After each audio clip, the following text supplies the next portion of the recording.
Hello,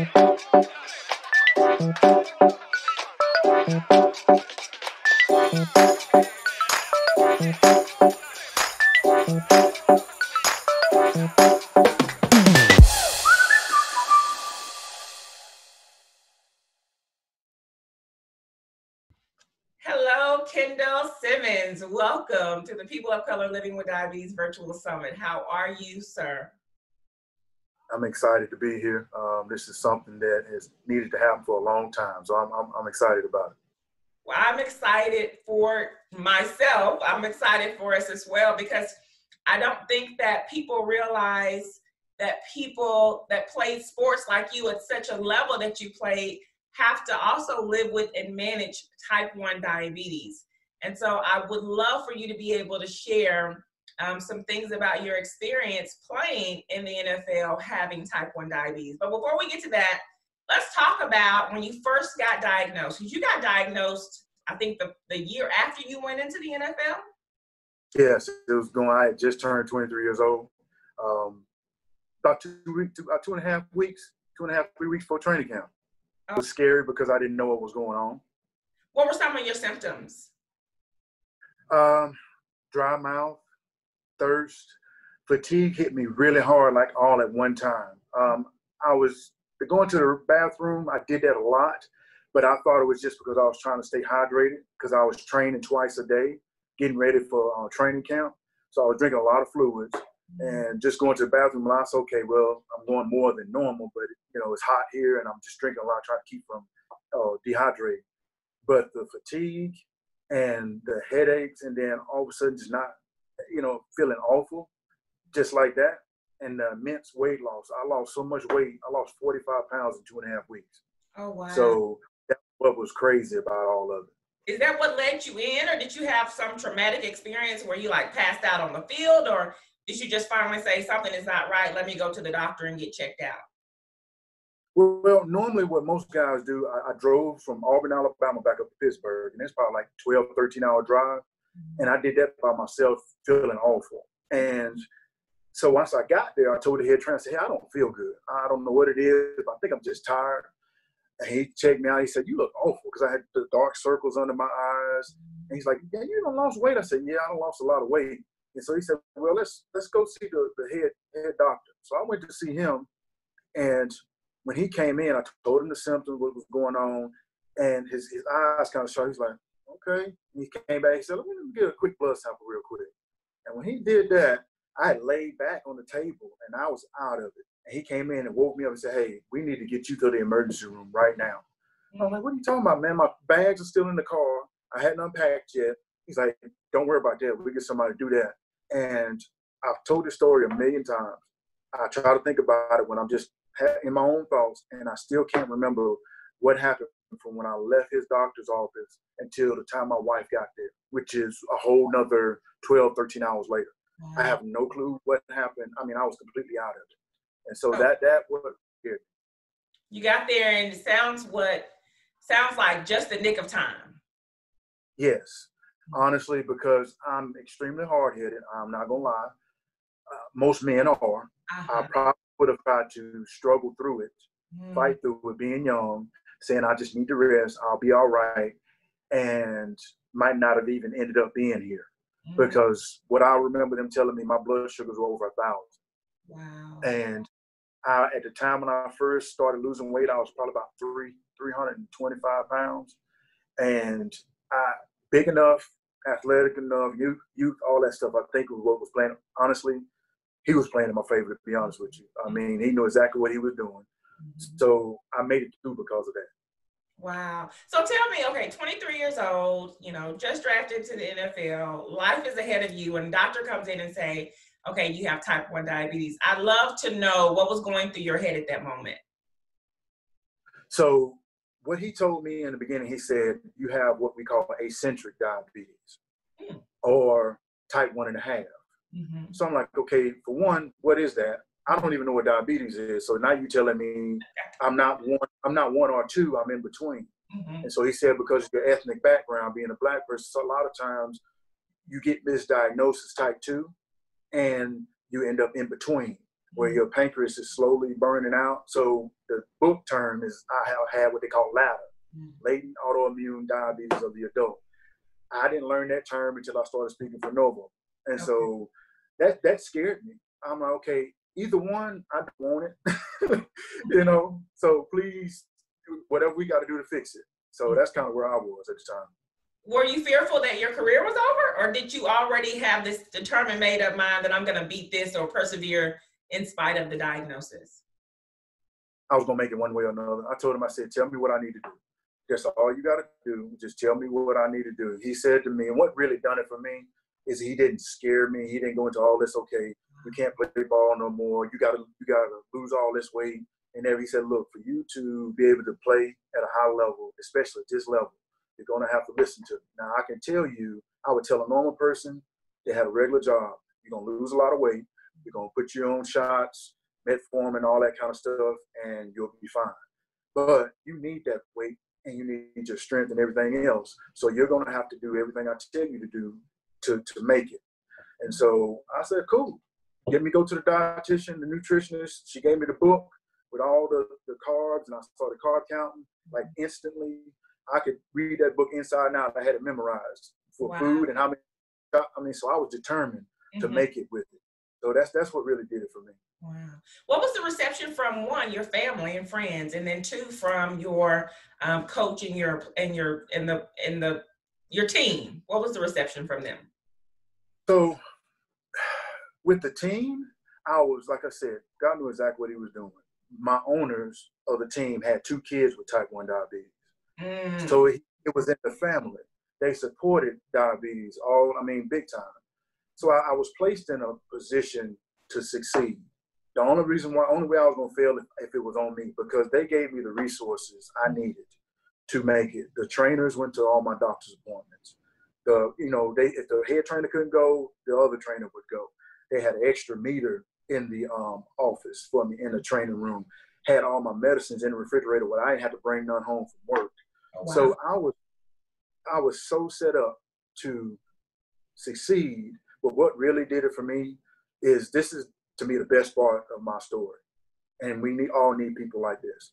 Mr. Rooney, who passed last year, he would sit by me in the training room, and I'm sitting there early stages and shaking like a leaf. And I'm like, why is this happening to me? And I don't know why. And I ain't gonna lie, I was crying like a little baby, because I'm like, I don't want this. I was just put in this position. I was drafted first round. Why is this happening to me? He said, look, all I want you to do is to listen to what the doctors tell you to do. Your life as a human being is more important than you playing football right now. He could have stopped right there. That's all I needed to hear. Wow. And that, with my owner saying that, instead of looking at me as just an employee, he looked at me as a human being and said, I want your life, I want you to have a successful life off the field. Do what they ask you to do. And when you start getting better, the grass will be out there. We got you, don't help you. And so that right there is the main reason why somebody invested in me. So I try to give back to other people who ask me and try to help as much as I can, because I had a person start out in the beginning, people who had drafted me who could have just said, man, we just wasted the first round pick, money, whatever it may be, and we lost the pick because of this. And that's going to put our franchise back 3-4 years, because now we got to try to find somebody to replace him. No, he said, no, we ain't even looking at it like that. We want you to be a successful person, because then we know you're going to be able to do what you need to do on the field. And that's what really got me going right there. Wow. What a great story for people that are listening. Even if you are not somebody that's living with and managing diabetes, if you're a teacher, if you're, a healthcare provider, if you're a parent, 2 things that you said that really stuck out for me. One was support. Support is so central to people that have diabetes successfully managing and effectively managing their diabetes. And then also, one of the things that I teach my patients is to put in place processes that will set them up for success. Like you said, the food, the snacks were there, the insulin was there. You didn't have to worry about bringing your own. There was always a glucose meter. Those are the things that people that are living with and managing diabetes have to do in order to set themselves up for success. So that was a perfect example of how a supportive environment can help you. So what about, did you get that same support from your family? Yes, I did. My wife can cook. Oh my goodness, which was a struggle. A struggle in the beginning. It really was. And she grew up here, 30 minutes from here, Smith Station, Alabama. Her mama can cook. So it's just a certain way living in the South. You learn how to cook things, and she just never had to deal with that. And so it was an adjustment for her to find the right recipes, things that still taste the same, but was good for me and good for her, because we were setting ourselves up. What I ate kind of filtered down to everybody else, and it just built the foundation for our household. And I was blessed with that. And there were times, hey, I want to eat this. Cool, go ahead, make you whatever you want to make. You know, you helping me out. You're not just saying, well, forget him. He's gonna have to, fend for himself. That really helped me. Now, my parents, it goes back to the conversation we had in the beginning. My grandmama had type 2 diabetes. It's in our family. We did not talk about it. I watched my grandmother take shots as a little kid, right there sitting there talking to me, and she's stirring the cake and singing church songs and everything else, and taking a shot. And like it was a second nature to her. And I'm like, okay, this is just an older person taking a shot. I mean, I was used to seeing it. I didn't realize what she was doing. And I guess, we just mom and them, okay, well, it is what it is. But that's what taught me how to implement things like get my family involved, let my kids give me shots, telling them what my numbers meant. Okay, that is your numbers at 230. That's why when my blood sugars are over this number, that's when I start feeling bad. When it gets low, that's why you see Daddy sweating and shaking, and my speech is slurred, or my temper is short because of this. Letting them prick my finger, all kind of things like that, because we didn't do that at all. And then one of the main reasons why I got my kids involved is I saw so many kids get picked on and them feeling by themselves and not wanting to manage their blood sugars and stuff, because they didn't have anybody that understood. The other kids were picking on them. I'm like, my kids aren't going to ever do that. They're going to understand what it's like. And if they see that kid, yes, be support for them. Be for support for them. And so that's what I was trying to establish by all of that stuff. Wow. I love that. Make it a family affair. And I know I talked to, I believe it was Type 1 Dan in another segment, and he was talking about as a teenager, maybe one or two close friends really knowing, but really not saying anything about his diagnosis to anybody else. But then you don't have that support. I think it's really helpful when you tell your friends, your families, even your colleagues at work, this is what's going on with me. If I act like this, it could be this. Check my blood sugar. This is where, I keep my Coke or my orange juice. Again, it's setting up those supports so that you're setting yourself up for success. I love that. So you've been doing a lot of ambassador type work in the years since you've retired from the NFL. Tell me about why that's so important for you, how you got started doing it, and then why is it something that you're passionate about doing even to this day? Really, it got started when I retired. I thought I wanted to coach football, and I was going to jump headfirst into that. But I had been dabbling in speaking a little bit while I was playing, doing events during the off season. And it was something about that gratification of helping another person by you telling your story. And this is how I sum it up. I tell people, God puts us in positions to help other people. That's how you get through life, is we are supposed to help others and take all the central focus off of ourselves. When we do that, it makes our problems seem smaller than what we make them out to be. And I thought just my world was just falling down around me a lot of the times. And when I went into hospitals and talked to kids and looked at how their situations were compared to what I was going through, which I had a team and trainers who had my medicine at work, I didn't have to make an appointment. And if I missed that appointment, that's 6 months to a year to where I had to wait again. If I missed that appointment, all I had to do was text my doctor, and he said, hey, okay, well, I'm closing at 5:30. Make sure you're here at 5:25. And I could do that anytime. Things like that I was so blessed at, and I had the advantage over other people. Why not give my time and as much help and connect people with folks that I make connections with while I'm doing it? And that's just what motivated me, because I was getting help from everybody, help that I didn't have to get, that I saw people struggling to get, or people not wanting to ask for because they were ashamed to. You know what I mean? You have your lights being cut off. I didn't have that problem. You either got to buy your medicine or pay for them light bills to keep it on for your kids. I didn't have those problems. If I can set you up with a foundation of people who I know can get your medicine for you to say, take that burden off of you, then that's what I'm going to do. So those are the type of things that really, that ambassador part, it really put on my heart that this is what God would want me to do. Just like you said earlier in the beginning, I am an introvert. I like being in the back. I don't like being out front. But when it comes to this, it's something that he wants me to do. And it has made my life 1,000 times better by doing it than anything else I've ever been involved with. Wow. Before we begin our segment, you talked about how you're an introvert, right? We talked about how we're both introverts, although people would beg to believe that. But we do these things because we're called or we're compelled to do them. You also shared with me that oftentimes when you go to speak at these conferences, you are sometimes the only Black person in the room or Black man in the room. Tell me a little bit about that. And is that part of the reason why you continue to do what you do even now to this day? Like you said, I've done so many events over the past 10 years and speaking for Novo Nordisk.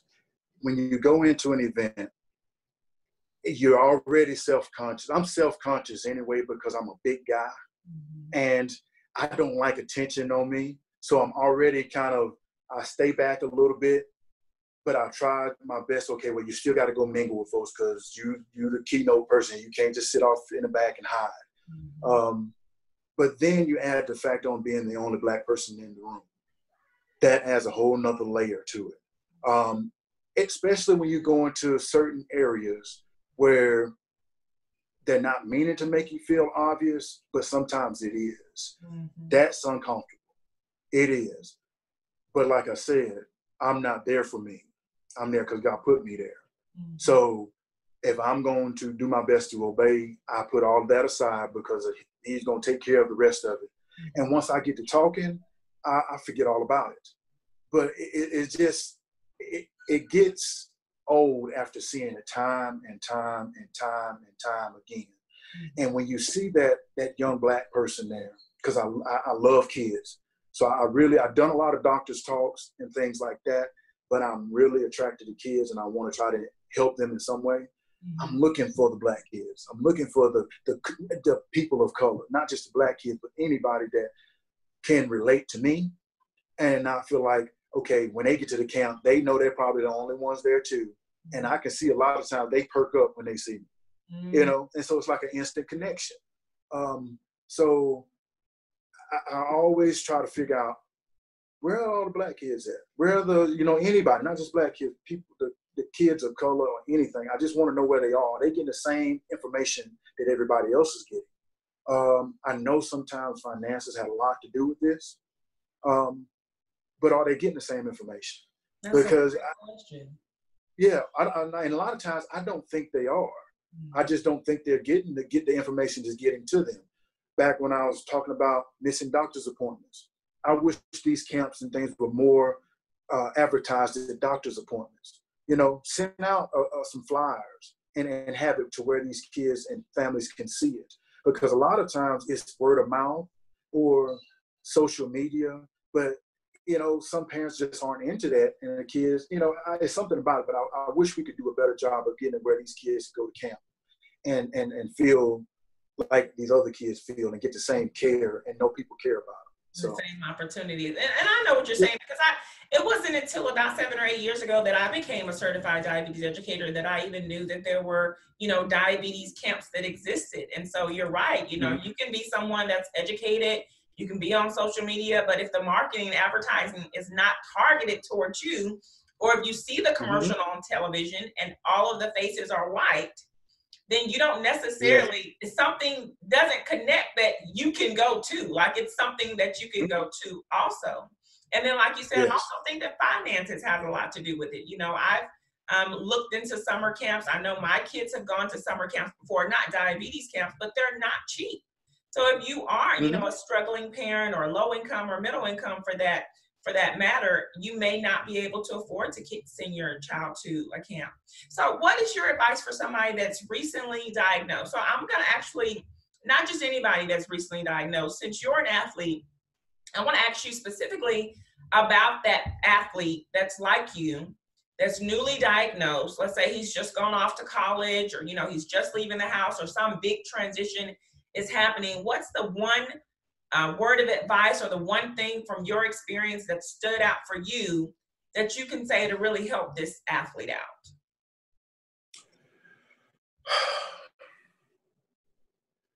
It's really, I cannot put it into one word. What I can say is open yourself up to being vulnerable. You cannot protect yourself at all times with this disease. You cannot do it by yourself. I'm 41 years old. I'm a male. I am hard-headed. I am, you know, it's so many things that I could say, but I need help in so many areas. We all need help. And you got to be able to be willing to ask people questions. There's no such thing as a dumb question. It's really not. You ask, when it's pertaining to your health and your livelihood, you got to do whatever you can to survive. And I guess my favorite phrase about this is that I make diabetes conform to my lifestyle. I don't conform to it. Oh, I like that. You don't. There's a little, I guess you call it, standard of living for people who are living with diabetes. Everybody don't fit in that box. We don't fit in that box. You make it fit your lifestyle. I am outgoing. I'm athletic. I like being outside. I don't like just sitting around. I want to experience things. People think when you get any type of disability or disease or whatever you want to call it, especially diabetes, you can't do things anymore. You can't do something if you don't want to do it. If you really want to do it, you can be a part of it. And don't let nobody tell you that. So you got to be willing to search. Young people, especially these days, there's no excuse for you to fail at living with diabetes. Wow. You have so much technology and so much social media at your fingertips. Everybody, you can find somebody that will help you. I wish I know how often I get people that have type 1 diabetes or diabetes period that reach out to me on social media, don't know me from Adam, but they see that I have it. They know that I'm going to live my life to the fullest. I'm going to do what I want to do. Hey, how are you doing that? What is this? My kid is in the same position. And I'm going to tell them, my lifestyle is not going to fit yours, but I hope I say something that can give you a good start. And then if I don't have the perfect answer for you, I know people that could help keep leading you along the way. And those are all the connections I've made over the past 15, 20 years, 15 years of doing this. So do not live in a bubble. Do not go hide. Live your life the way God intended for you to. And be a part of something. Go talk to people. Give your time, because once you do that, you're going to start learning about diabetes, what you're living with. And there's other people that will struggle with the same thing could help you. And that's what's done it for me. I mean, I can go on and on about this for hours, because it's really hard for me to see somebody go into a shell because of this.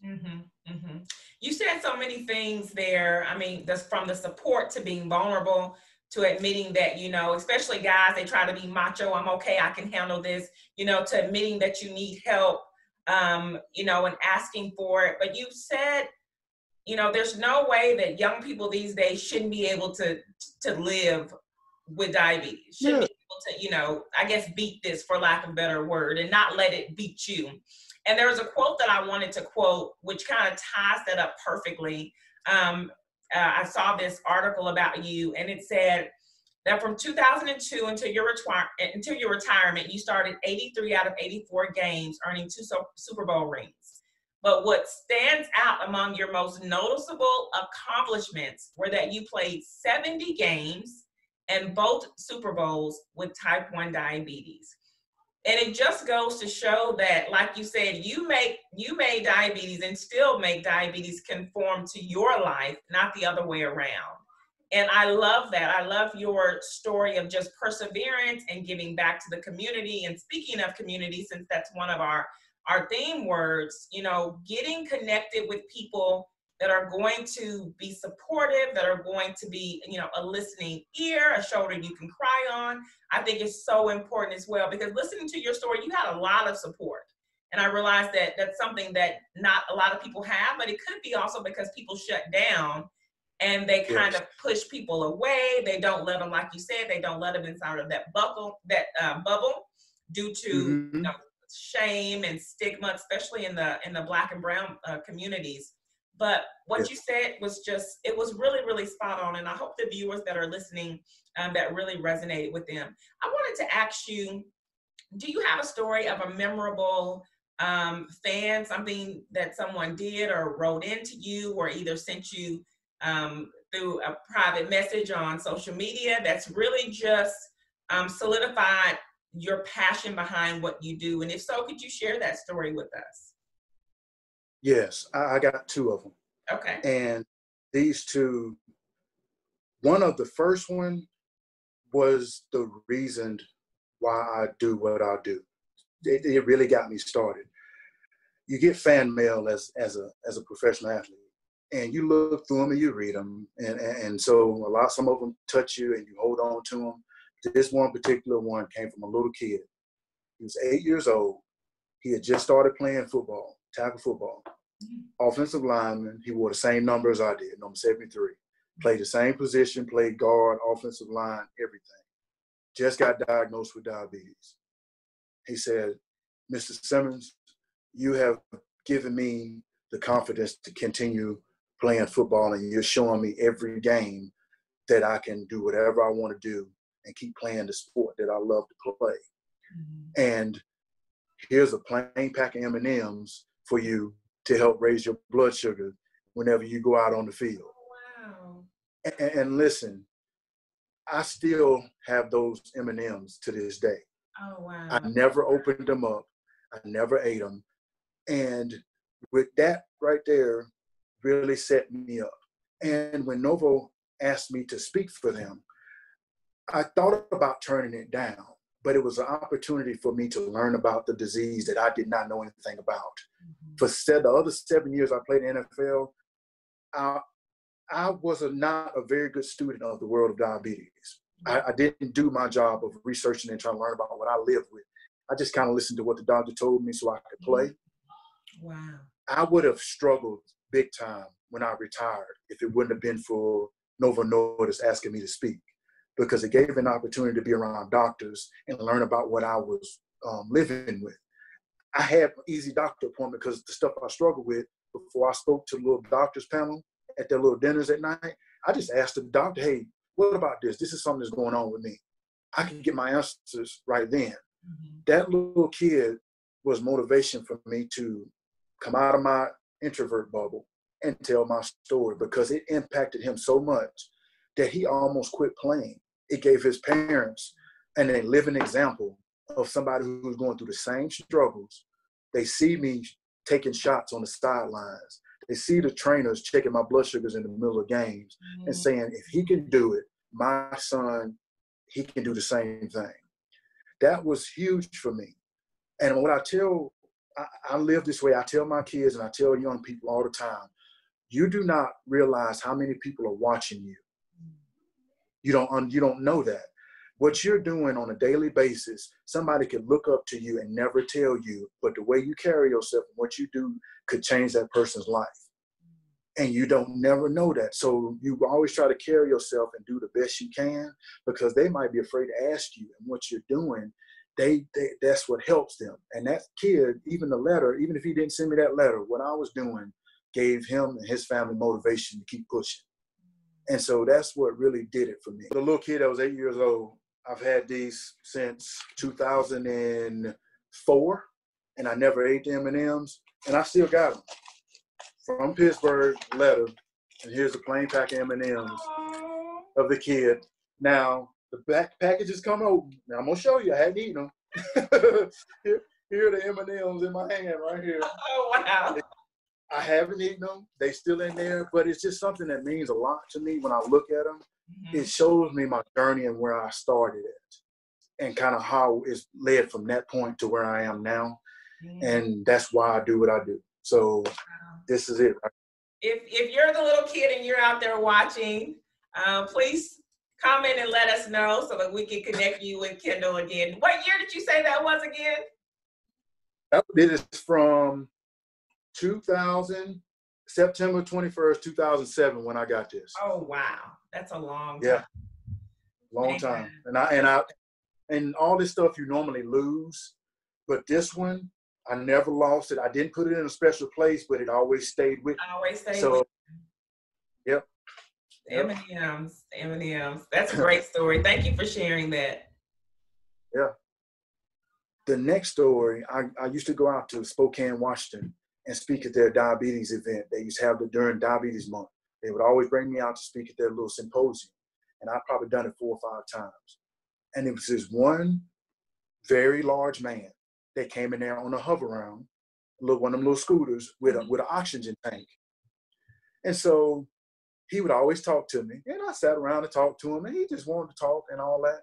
And I probably talked to him 3 or 4 years in a row. And one year he didn't come. I'm looking for him, like, okay, where's he at? And then the next year he came in walking. Oh, wow. This man hadn't walked in 4 or 5 years that I saw him. Didn't walk, had an oxygen mask. He came in about 75 to 80 pounds lighter. He weighed right at almost 500 pounds, he said. Almost 500 pounds. He said my talks slowly chipped away at him over the years. It motivated him because what he did was, after that last event, he took his sister, who was on a scooter too, left there, went to a yard sale. His sister had 2 dogs, couldn't walk, for some reason had dogs, and she saw this exercise bike. She got the exercise bike because she was trying to get going. Unfortunately, she didn't make it and didn't get on the bike. So what he did was he said, okay, I'm going to take the bike. He got the bike, put it in his house, took his scooter and broke it apart, took it apart piece by piece and threw it away. So he didn't have the excuse to get back on it because he realized that his life was being determination. He said every time I would get on that exercise bike and ride while I was watching TV, and then it helped me get outside and walk the dogs. And so I didn't have that scooter to look at to try to move around. I had to walk to get to where I wanted to be. And so he said, you don't realize it took time, but what you did helped me improve my life. And that right there, those 2 stories, I don't care if anything else I do, was really it for me. And every time I walked into one of my speaking events, I always prayed before. And I said, God, I don't know what I'm going to say. I always just speak off the cuff. You tell me what I need to say. And all I want to do is touch one person while I'm speaking. If I can affect one person's life while I'm in here, I've done my job. That's what you brought. I've done my time. I've done what I needed to do. And so normally after every event, I always had one person that I could tell that had something on their heart throughout my whole talk because I spotted them. And they would either come up to me and say something. And that was always the gratifying part for me. I've done what I needed to do. And that's what motivates me to speak because of that. Wow, I get goosebumps with both of those stories. The first story was such a beautiful story and such a great example, of course. But with the first story, you said something that I hope really resonated with the viewers. You were talking about how you were not really a good student of diabetes. You just kind of took whatever information. I always say, you took whatever the doctors were spoon feeding you, right? So they were chewing up this information, giving it to you. You went for an appointment, you did that. You really didn't learn for yourself. And that's one thing I try to teach my patients. Study for yourself, learn for yourself, learn your body, learn the disease, and then you know how to fight it. And then in that second story, I love that story because that's how diabetes is to manage. So I've got, colleagues that will say, oh, diabetes patients are the hardest patients. Oh, I would rather have any other patient than a diabetes patient. They just don't change and they just don't, and it takes forever. And I said, that's diabetes. It may be one small thing that you change, and that may take you a year to change it before you can move on to something else. But for everybody that's listening, don't be defeated by that. Because if you're changing, guess what? You're not staying where you were previously. You know, it may be slow. It may take you time to get there. But if you stay the course and keep going, you will transition. So that was a beautiful story. Thank you for sharing both of those. Do you have any last words? Yeah, I was just about to say, do you want to add anything before our time today is up? Yeah. What to me is the most important thing of what you just added on there is that we all want instant gratification. We're impatient. And we quickly throw the towel in when things don't turn out the way we want to after like a week or two. That's not how it works. It doesn't work that way. You have to continue to chip away at something that means a lot to you, which hopefully your life means a lot to you. And I would tell people all the time who struggle with it, do you have kids?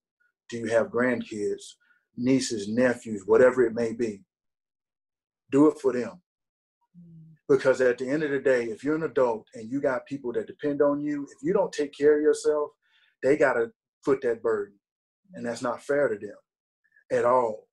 So if you can physically and mentally still take care of yourself, why not? Do it for them, because I do it for my kids and my wife. She's gotten so upset at me, and I ain't gonna lie, just being a husband and being a male, she has said to me on multiple occasions, I already got enough kids to take care of. I don't need another one. And that's a blow to your ego. It really is. But I needed to hear that. I really did. And so why not do it? That's not her job for her to tell me to check my blood sugar, or you're running high right now. You don't need to eat that, or whatever it may be. It's not that hard. It's really not. But we make it more complicated than what it really is. So just do the right thing, ask for help, and take it one day at a time. It's not going to happen overnight. So I love that. Do the right thing, ask for help, and take it one day at a time. Kendall Simmons, thank you so much for your time and so much for the work that you do in the diabetes community. You're more than appreciated, and thank you so much for being a guest on the very first annual People of Color Living with Diabetes Virtual Summit. We'll talk soon. Hope we do. Look forward to it.